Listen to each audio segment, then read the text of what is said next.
Selamat pagi menjelang malam teman-teman semuanya. Jumpa lagi dengan podcast Ser Gairah. Nah, sebelum kita mulai, saya ada pantun nih buat semuanya. Ada jeruk nabrak helikopter. Jelek. Lah, kok jelek sih? Lah kan mukamu memang jelek. Oh iya ya. Udah. Ada jeruk nabrak helikopter. Jelek. Mas Yomunyu, saya pinter. Jelek. Lah munyuk ya lo. Aku ya duwe pantun nek ngono. Piye. Jambu Pluto dipukul pentung. Munyuk. Munyuk mau gitu. Siwip munyuk, bibire melentung. Ya udah, selamat mendengarkan semuanya.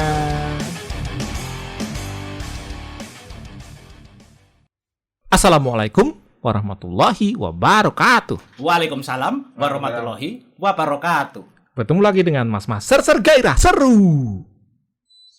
Septri iki ket mau ya. Ket mau tak gatek. Kowe ngekeki salam, dekne iki malah dolanan remote AC. Panas, Sob. Padahal wajibnya orang itu kan kalau dikasih salam membalas salam. Membalas. Oh, tadi sampai mana terus? Seru. Seram. Menggairahkan. Iya.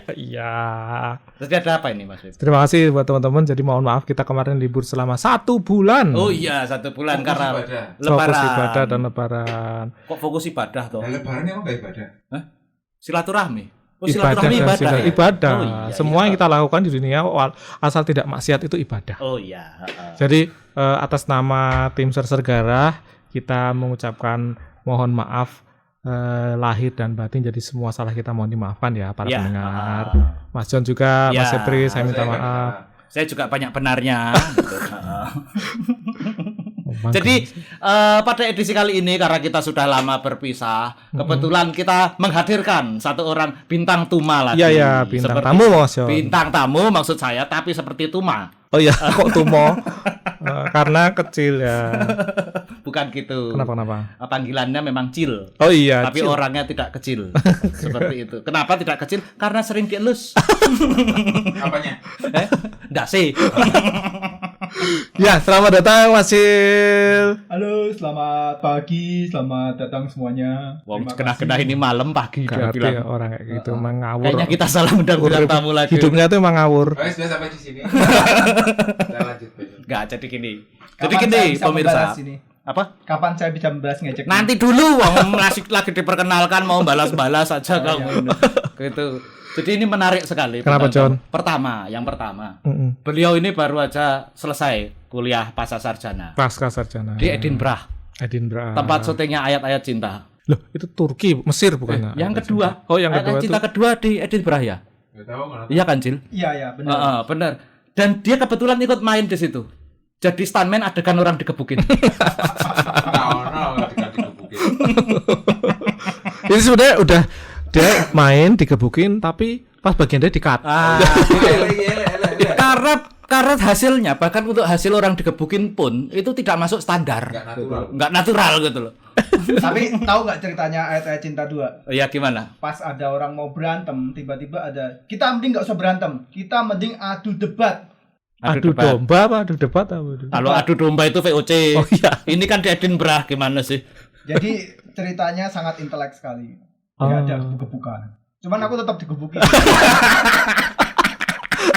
Jadi gitu ya memang beliau ini stuntman spesialis untuk adegan orang digebukin. Tapi sebelum ke Edinburgh pun sebenarnya Mas Sil ini menarik jalan hidupnya gitu. Menarik Menarik gerobak. becak. Nah, menarik becak itu. Saya baru mau bilang loh. Dia benar sih. Jurusnya masih sama. Ya apa nih gocek itu? Enggak, maksudnya gini. Mas Cil ini kan sebelum sampai ada di profesi yang sekarang ini itu sempat punya banyak profesi juga. Dulu anak teater juga ya Mas ya. Waktu Ketawa SMA. dulu. Waktu SMA teater. SMA ya. SMA mu? SMA di Kudus. Oh, Teater Kudus. Ya, namanya Teater One itu. Teater One. Ya, karena di SMA 1. 20-nya enggak ada soalnya. Jadi ban aja. Itu yang punya Banabut. Dan Teater One. spesialis banget gitu. Jadi Mas Cil itu waktu teater spesialis lakonnya pasti dari Kitab Ramayana. Jadi ketek. Udah tak duga. Ketek yang digebukin juga. Sosialis gitu. Selain jadi anak teater juga dulu sempet ini ya Mas ya, waktu di Semarang itu Jaga sempet odong-odong. bukan jualan es degan di depan Masjid Agung Semarang. Oh iya. Terus sempet jadi tukang odong-odong juga. Terakhir habis itu merantau ke Jakarta, sempet jadi penjaga kos di daerah Kemang. Oh iya. Ya, terakhir dari tukang ojek juga sih. Nah, iya seperti itu. Tempatnya. Iya. Itu gimana ceritanya kok bisa profesinya macam-macam gitu? Yang mana nih? Mulai Semuanya. dari yang jadi tukang es degan itu di Waduh. Semarang. Yang paling saya ingat sih sebenarnya jadi tukang ojek ya. Iya, itu gimana Jadi, itu? waktu itu ceritanya puasa-puasa, saya pulang dari Carrefour naik sepeda motor. Nah, keluar dari parkiran itu dicegat sama ibu-ibu. Mas ojek bukan.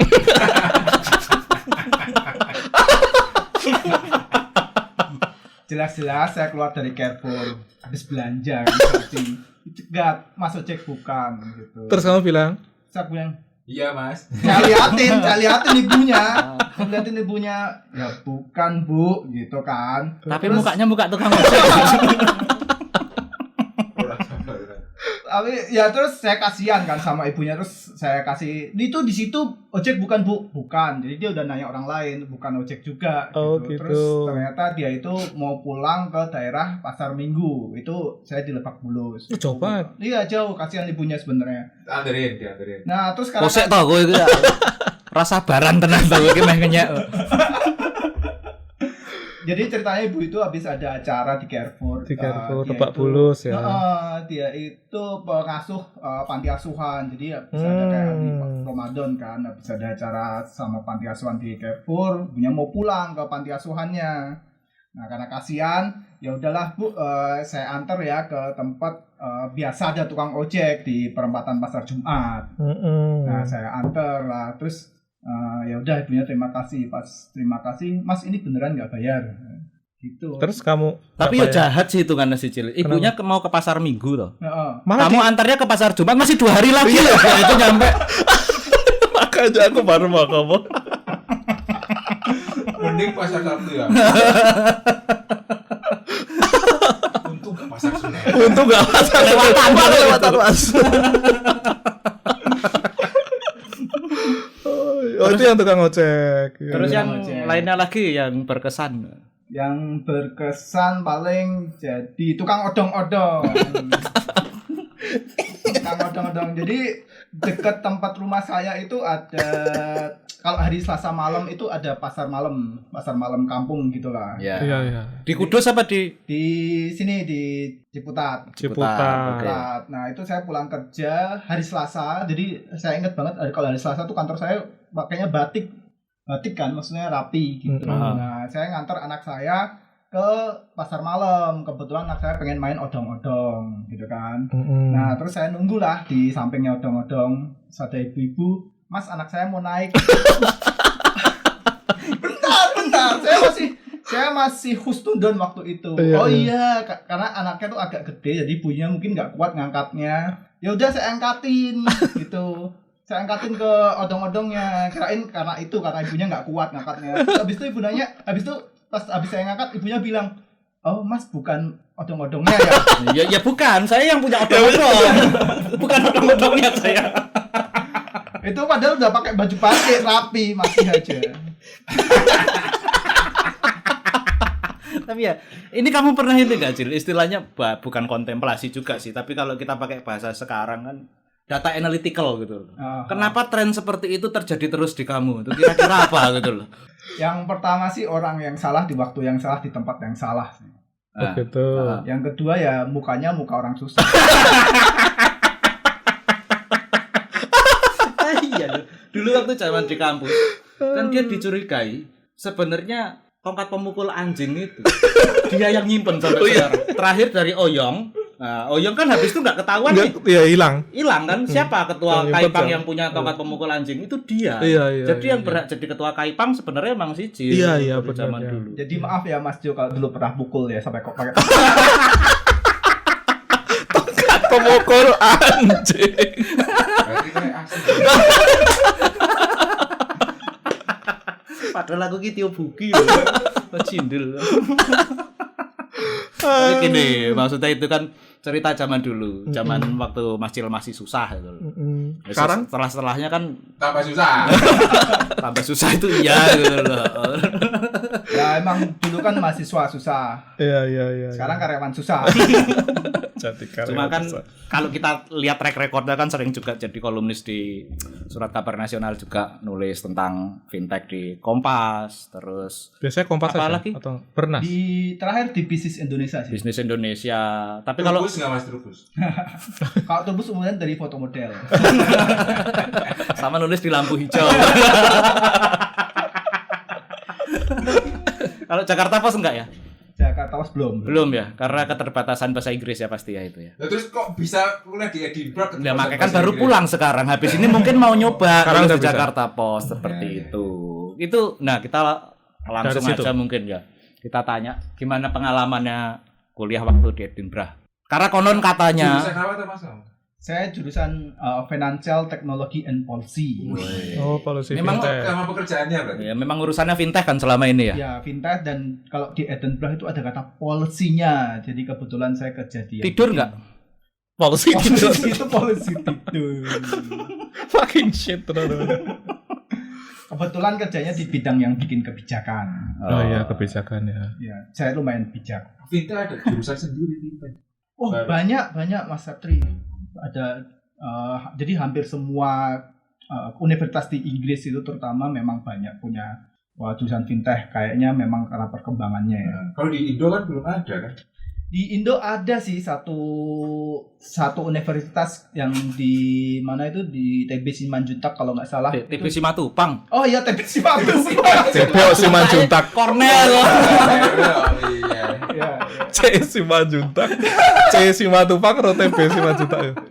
ya. Di TB Simanjuntak itu. TB Simatupang.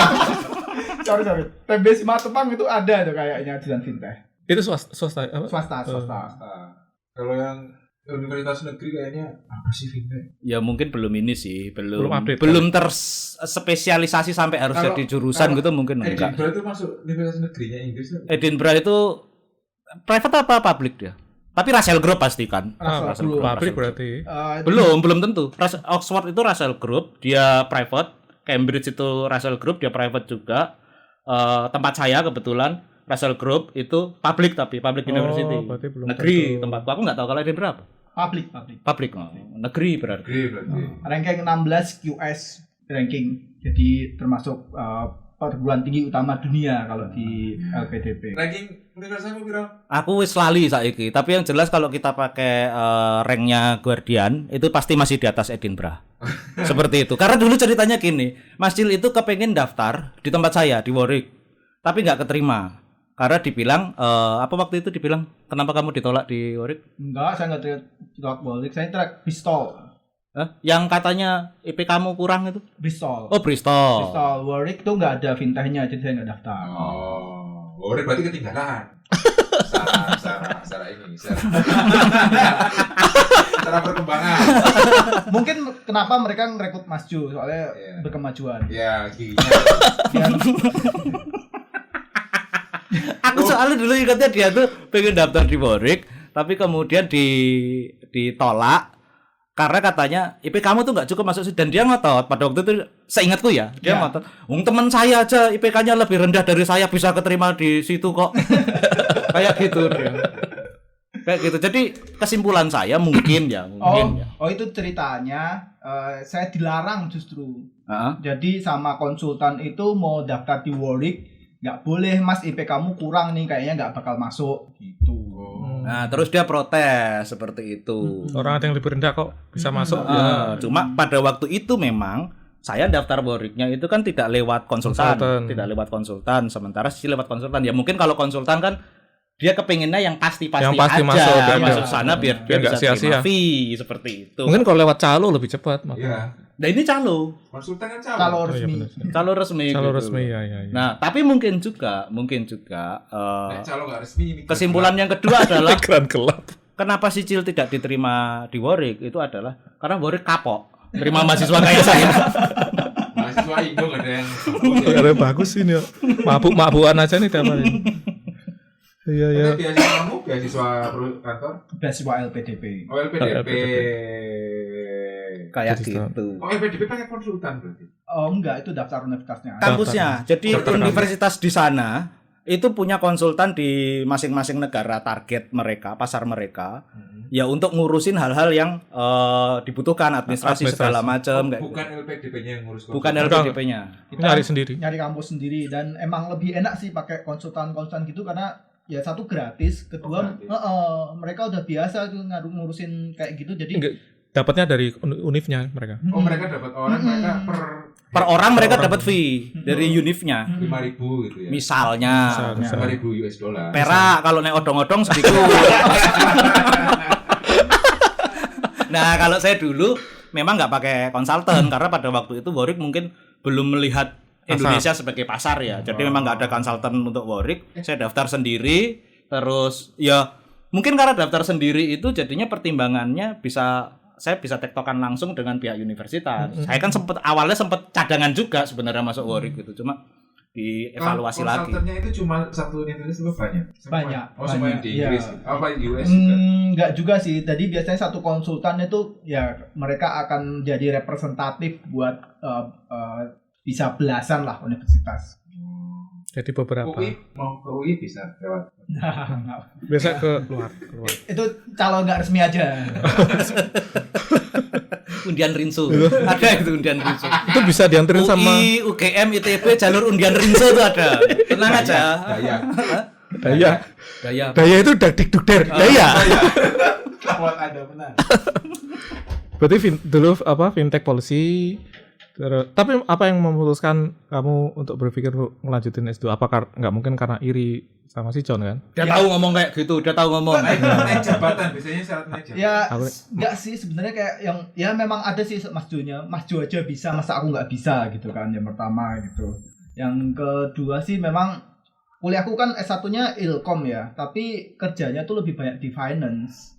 Jadi kayak memang untuk mengkonfirmasi ilmu ya. Jadi kalau saya kan kerja finance tapi nggak punya ilmu formal soal finance, jadi akhirnya ngambil finance and technology ini sebagai pendidikan formalnya gitu. Yang kedua ya memang harus kalau kerja itu kan kita susah ya nyari waktu buat belajar. Nah kalau pagi pas S2 ini dipaksa belajar. Setahun ini lumayan lah kita dapat kesempatan untuk belajar gitu. Dan nggak kerja tapi gajian. Enggak, ya itu dia. Syarat naik jabatan? Enggak ada kalau di tempat saya. Oh oke. Kenapa Edinburgh? Itu tadi sih. Jadi dari semua universitas di UK itu cuma 2 yang ada finance, technology and policy. 1 Edinburgh, 2 Surrey. Surrey itu kan Surrey bukan Russell tapi kan. Bukan. Dan rankingnya itu kan bawah 100-an lebih ya. Jadi ya Edinburgh. Yang ketiga ya pengen jadi Mas Fahri juga sih. Orang kok Kairo niatnya iri. Dulunya di Kairo, Ya, habis itu kan pindah ke Edinburgh. Iya, Pak. Yang itu, Pak. Nggak tahu saya. Tahu aku, Nggak cuma asal nonton aku. juga. Kamu kok ngomong Kairo asal tadi? ngomong kok. Nek Kairone ngerti aku, tapi saya keluar aku dia.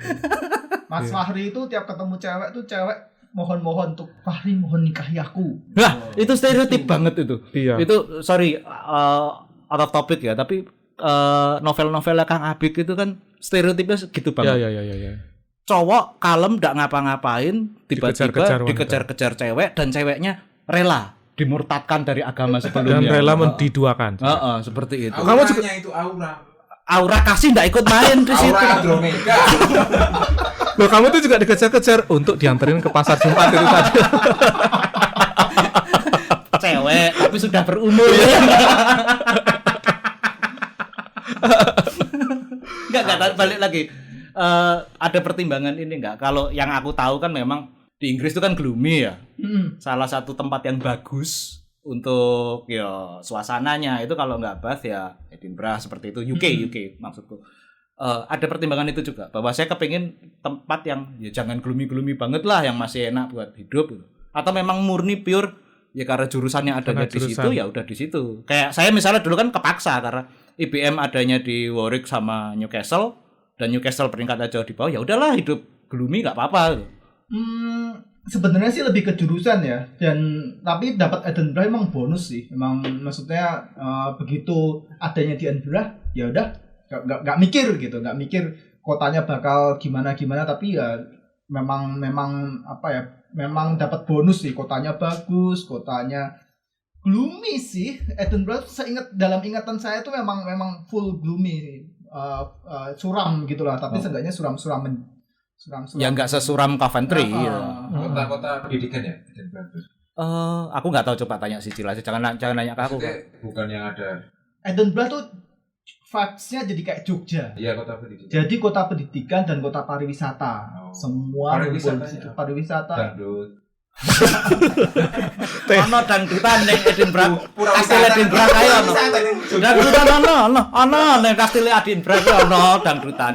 Pagi sih ada kayak no THR lagi. Cindel. Lalu pariwisata kan katanya vibe-nya sama kayak Jogja. Taman hiburan. Jangan orang pariwisata, dangdutan. Ya kastilnya itu kayak pariwisata sih Bang. Ngono ya cindel. Takonane ki ra intelek banget. Aku ki ngundang awak dhewe ngundang Sicil mrene iki pengen vibe-nya agak akademis sedikit. Ya. Cemari wae.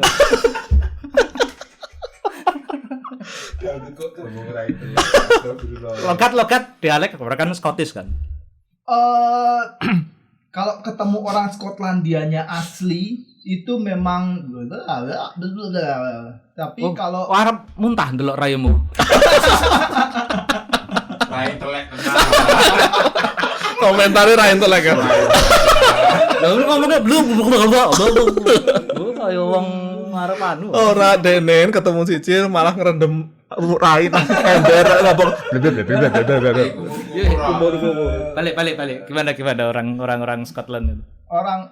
Jadi orang Scotland tuh kalau ketemu kita ya, misalnya ketemu saya mukanya udah jelas nih, nggak kayak bule kan. Jadi mereka tahu saya bukan orang Scotland. Jadi mereka menyesuaikan sih, ngomongnya lebih pelan dengan logat yang agak agak diperbaiki, jelasin gitulah. Ya mungkin sama kayak kita ngobrol sama orang bukan Indonesia. Diformalkan gitu ya, diformalkan Inggrisnya.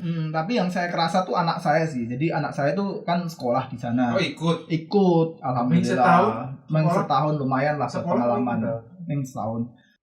Gurunya ini asli Scotland, bener asli Scotland. Nah, pas pulang ke rumah itu saya ajak ngomong anak saya pakai bahasa Inggris gitu kan.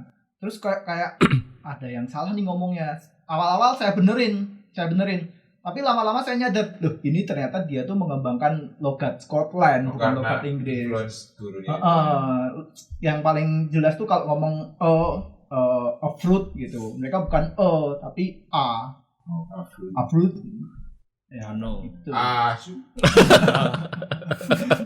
Ini ora intelek. Fucking moron.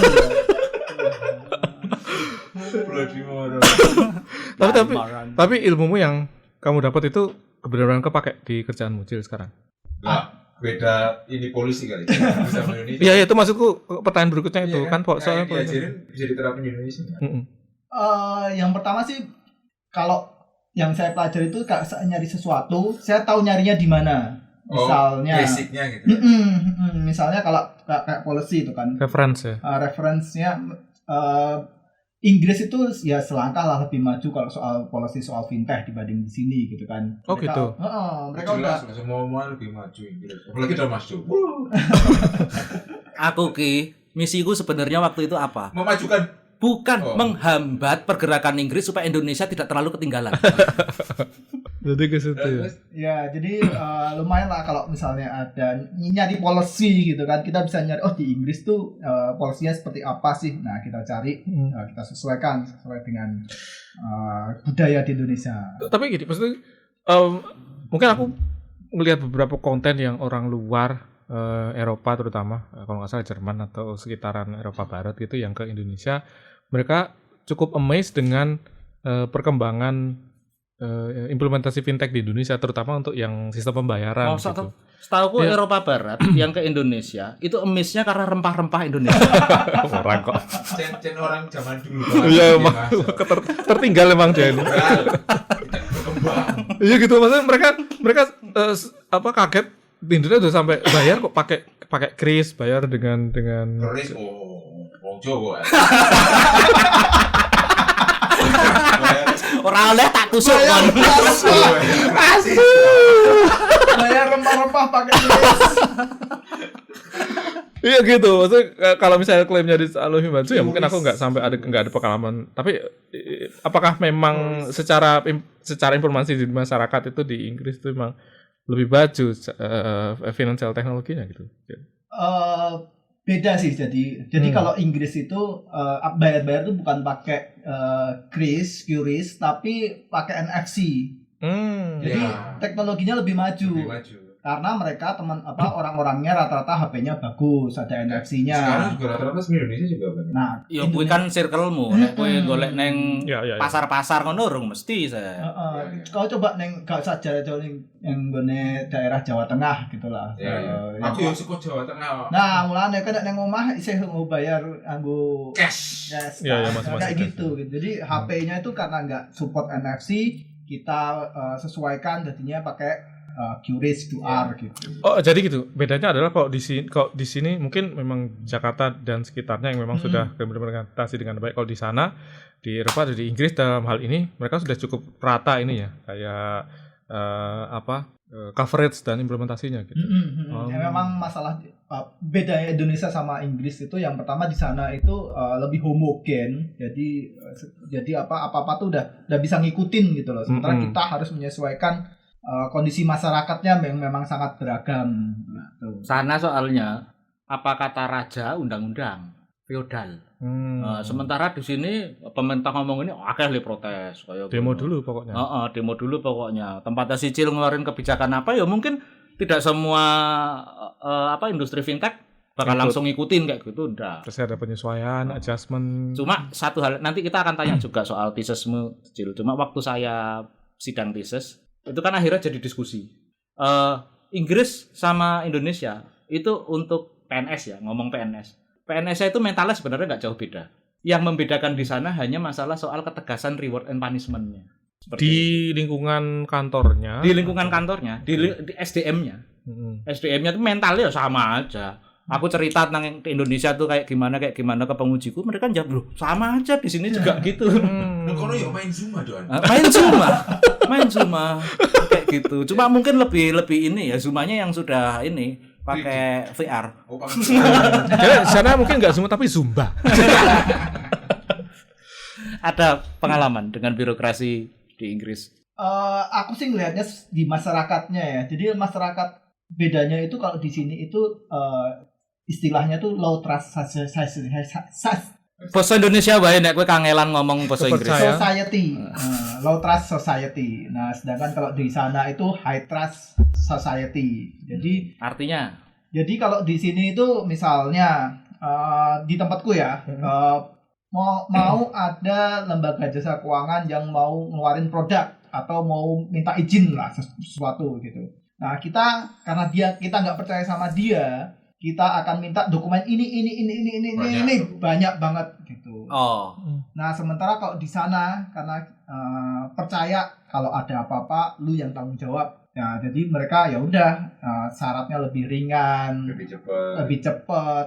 Jadi di situ sih pekerjaan kita di sini tuh jadi lebih banyak karena kita itu jadi harus memastikan banyak hal gitu. Beda kalau misalnya di sana karena udah percaya ya udah lanjut. Kalau gitu pertanyaan kenapa mereka bisa sampai di posisi high trust society? Apa yang dilakukan mungkin kedua belah pihak? Sebelum ke situ aku pengen klarifikasi dulu. Berarti kalau di sana itu ya, terutama untuk industri yang kamu pelajari, dia polanya lebih ke post audit. Sementara kalau di kita mungkin karena pre audit itu, jadi lebih banyak berkas-berkas segala macam. Soalnya kan percaya dulu. Nanti kalau ada apa-apa ya udah audit di belakang aja. Kayaknya ya, saya nggak bisa konfirmasi sih. Saya nggak masuk ke dalam itu. Tapi kalau nggak ada apa-apa ya udah aman berarti. Oh, I see. Jadi nggak sampai ada post audit juga. Tapi maksudnya selama semuanya berjalan dengan aman, tidak ada keluhan dari masyarakat, tidak ada kegagalan sistem dan sebagainya, ya dianggap baik-baik aja. Tapi sekalinya kamu kena, sekalinya kamu terbukti ngelanggar sesuatu, bisa ketahuan dari mana aja sih, dari auditnya, dari keluhan masyarakat, atau dari tiba-tiba ada kejadian gede yang meledak gitu. kamu kena hukumannya itu langsung gede. Ya punishment-nya Punishment-nya bener-bener. jalan. Kalau di sini masih kasihan Bisa ditawar mungkin. Iya. Berarti filosofinya adalah bisa ditawar. semua orang itu baik sampai dengan terbukti jahat. Ya. Bisa ditawar. Tadi kamu mau nanya apa, Win? Ya itu mungkin ini penyebabnya, artinya adalah di sana bisa sampai ke tahap high trust society gitu. Mesti pemerintah percaya dengan, kan itu intinya ada yang mengajukan izin, terus ya pemerintah langsung percaya dengan cepat gitu. Sedangkan kalau di sini Karena punishment-nya itu ya, mungkin benar dikerjakan punishment. mungkin Dan karena itu. sebaliknya ya, maksudnya masyarakatnya juga percaya sama pemerintah. Maka ketika pemerintah ngasih kebijakan, itu nggak ada demo, nggak ada apa, karena mereka yakin ini kebijakan itu arahnya benar gitu. Udah untuk kepentingan bersama Kepentingan juga. bersama. Nah, ini kan selalu ada misalnya undang-undang apa gitu ya, masyarakatnya curiga ini tuh Oligarki kepentingan, nih. Ini kepentingan bersama. Ya bisa jadi. Rezim ini, nggak setuju aku. Aku ya harap tiru-tiru Budi ya. Protes-protes rezim terus. Mencontohkan netizen. Hati lo gue. Mencontohkan netizen. Iya. Balik lagi. Edinburgh. Tesismu apa pada waktu itu? Apakah ada sangkut pautnya dengan kondisi di negara kita, atau memang pure kamu pengen secara keilmuan aja, jadi nggak bawa Indonesia Studi kasus. sebagai subjek tesismu seperti itu? Nggak, jangan dijawab dulu Mas Cil. Apa? Karena Apa? lanjutan di episode 2. Oke, jadi Biar pertanyaan nanti dilanjutkan di episode 2. Kita Oke. bahas di episode 2. oke gitu Mas Wib, Biar kita ketemu. juga penasaran, aduh tesisnya apa ya? Paling jelek gitu. Ngasih lihat mukanya sendiri. Kan nggak kelihatan ini mukanya. Suara Septi itu kalau didengerin tuh Enak banget. Iki Rasido ditutup, mergo dua orang jelek dari kampus kita sedang berdebat. Ini orang jelek nomor 2 sama orang jelek nomor 3 kan? Betul, heeh. Ya, tapi aku pernah dapat ujian kalau suka banget kalau lagi nelpon kamu suaranya bagus banget. Lah iya, penyiar radio kan memang kayak gitu. terus pas ketemu kecewa nggak? Lah, kok kayak gini? Sampai jumpa lagi besok. Assalamualaikum. Waalaikumsalam.